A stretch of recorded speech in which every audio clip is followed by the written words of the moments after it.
ऐसे मोटिवेशन की जितनी ज्यादा जरूरत है उतनी जरूरत किसी को नहीं।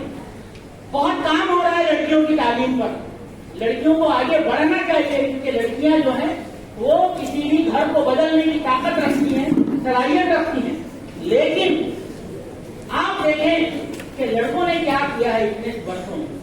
मैंने ज्यादातर बच्चों को, मैं सिर्फ पॉजिटिव पॉइंट नहीं देखता हूँ, माशरे में होने वाले निगेटिव जो वाकयात है उन पर भी पूरी नजर रखता हूँ। और उसी नीयत से, और हमारे स्कूल के लिए ये बात बहुत अहमियत से आनी है कि आप लोगों के जहन बदलना चाहिए। जब तक